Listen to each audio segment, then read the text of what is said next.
ইষ্টপ্রাণ দাদা এবং মায়েদের আমার আনন্দিত জয়গুরু। আজকে ইষ্ট প্রসঙ্গে খুব সুন্দর একটা বিষয় নিয়ে আলোচনা। তখনকার একটি ঘটনা আমরা অনেকেই শুনেছি বা অনেক দাদাদের কাছে জানতে পেরেছি যে পরম প্রেমময় শ্রী শ্রী ঠাকুর অনুকূল চন্দ্রকে ধরে অনেক রাম ভক্তরা ঠাকুরের মধ্যে প্রভু শ্রী রামচন্দ্রকে দর্শন করেছেন। অনেক ভগবান শ্রীকৃষ্ণের ভক্তরা তারা ভগবান শ্রীকৃষ্ণকে ঠাকুরের মধ্যে দর্শন করেছেন। চৈতন্য মহাপ্রভুর অনেক ভক্তরা সেই ভক্তিগানে যখন ঠাকুরের কাছে এসে ঠাকুরকে দর্শন করেছেন, তারা ঠাকুরের মধ্যেই শ্রী চৈতন্যকেও দেখতে পেরেছেন। এই দাদার সঙ্গে এমন একটি ঘটনা হয়েছিল। এই দাদার নাম শ্রী রবিচন্দ্র বাহাদুর শ্রীবাস্তব দাদা।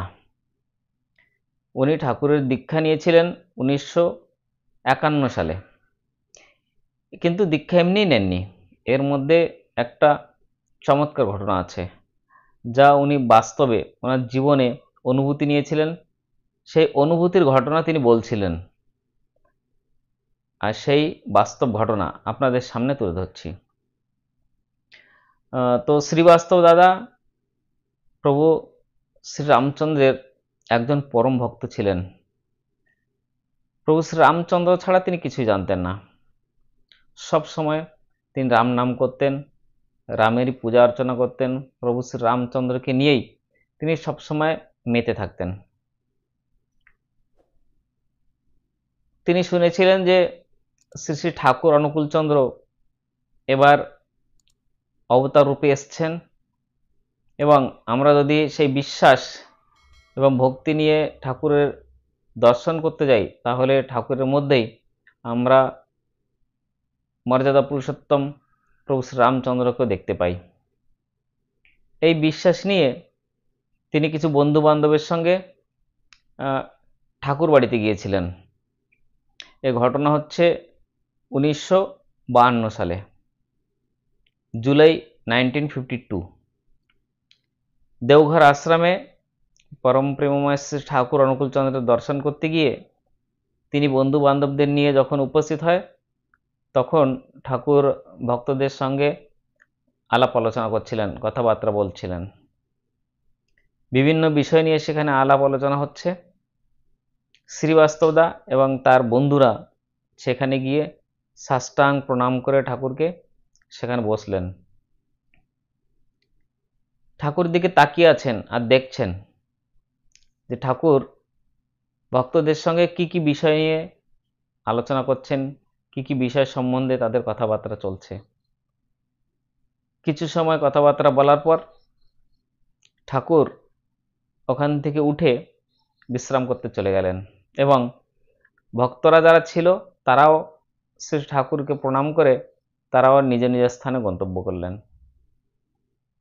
শ্রীবাস্তবদা মনে মনে যে একটা ভাব নিয়ে আসছিল যে ঠাকুরের মধ্যে আমি যখন প্রণাম করব বা ঠাকুরকে দর্শন করব, তখন আমার প্রভুকে ওনার মধ্যে আমি দর্শন করতে পারবো।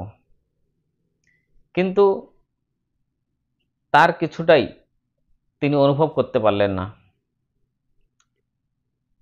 ওনার মনটা কেমন যেন একটু খারাপ হয়ে গেল যে এ কি ব্যাপার, আমি তো একটা দৃঢ় বিশ্বাস নিয়ে ঠাকুরের কাছে এসেছিলাম দর্শন ও প্রণামের জন্য, যে ঠাকুর তোমার মধ্যেই আমি যেন আমার প্রভু রামচন্দ্রকে দেখতে পাই, কিন্তু সেটা আমি দেখতে পেলাম না।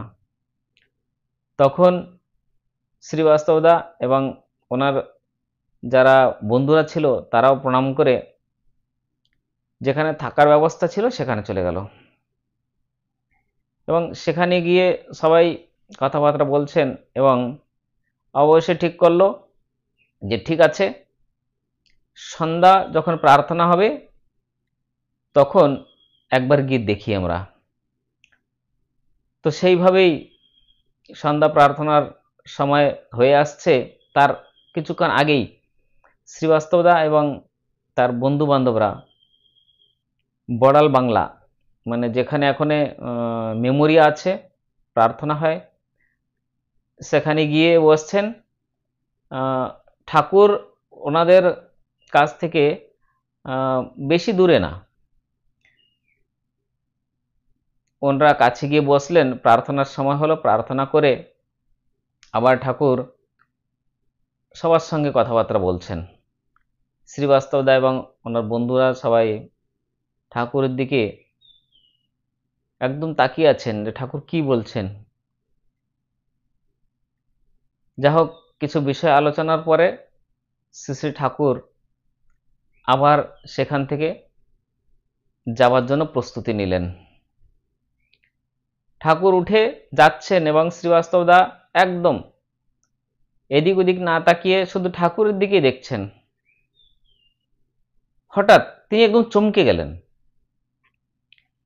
ঠাকুর যখন প্রার্থনা সেরে ওখান থেকে হেঁটে চলে যাচ্ছেন,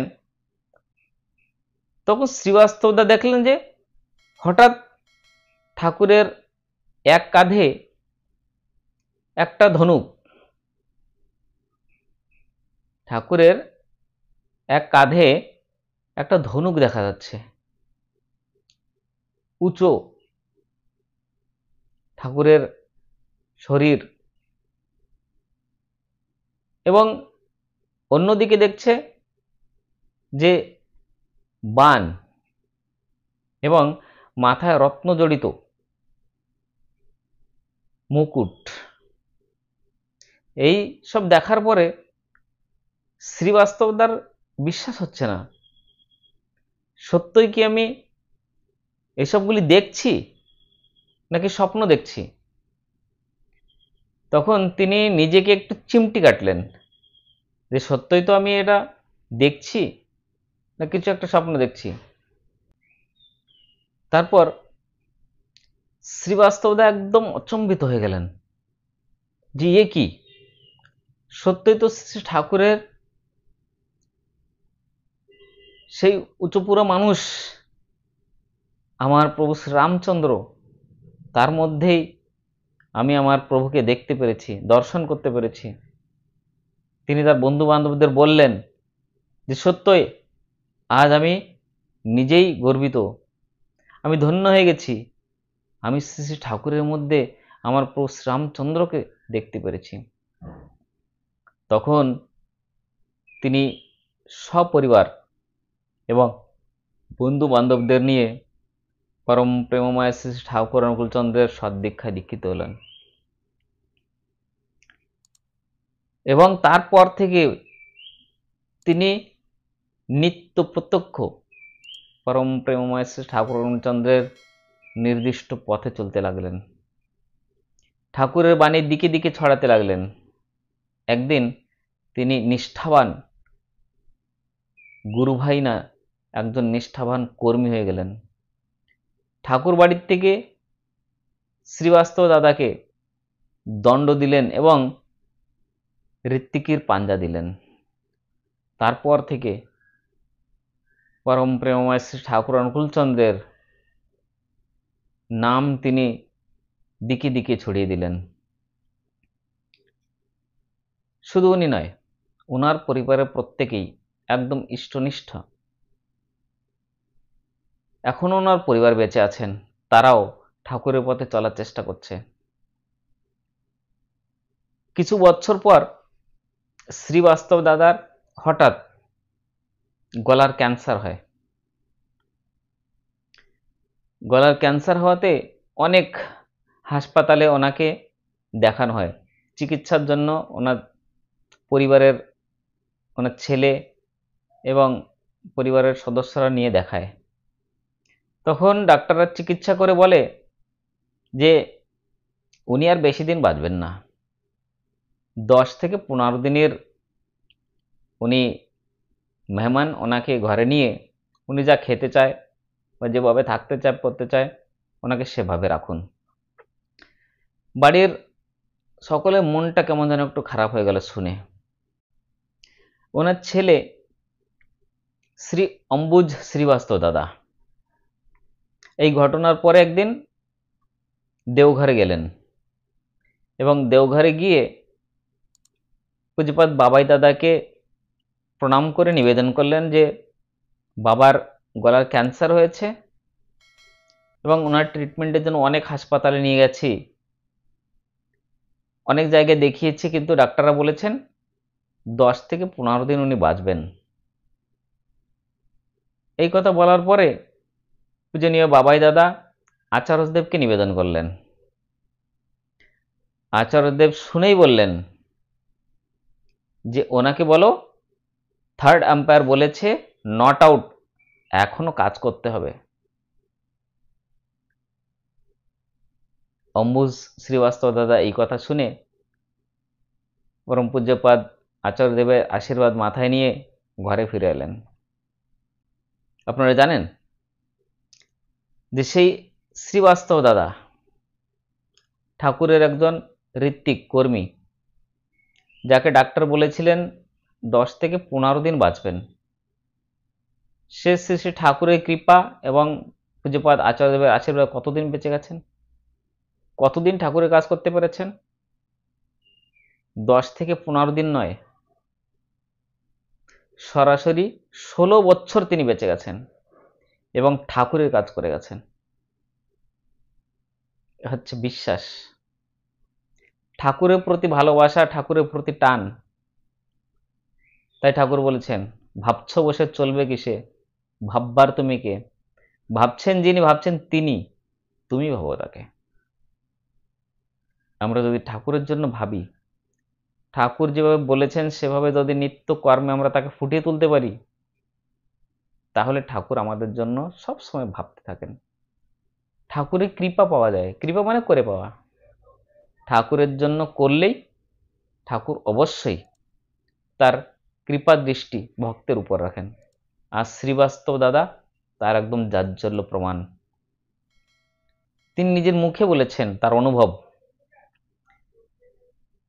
যে ঠাকুর আমাকে কিভাবে ক্যান্সার থেকে মুক্তি দিয়ে আমাকে 16 বছর বাঁচিয়ে রেখেছেন ইষ্ট কর্ম করার জন্য। আমি যেন ঠাকুরকে দিকে দিকে ছড়িয়ে দিতে পারি, ঠাকুরের নাম ছড়িয়ে দিতে পারি লোকের মধ্যে, মানুষকে বাঁচা বাড়ার পথ দেখাতে পারি, সৎ পথ দেখাতে পারি।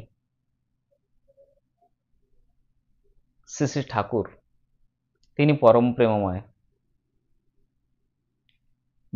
এই অনুভূতির জন্য পরম প্রেমময় ঠাকুর অনুভূতি যে পঞ্চনীতি দিয়ে গেছেন, যজন যাদন ইষ্টপ্রীতি স্বস্তানি সদাচার, সেগুলিকে একদম একনিষ্ঠভাবে পালন করতে হবে।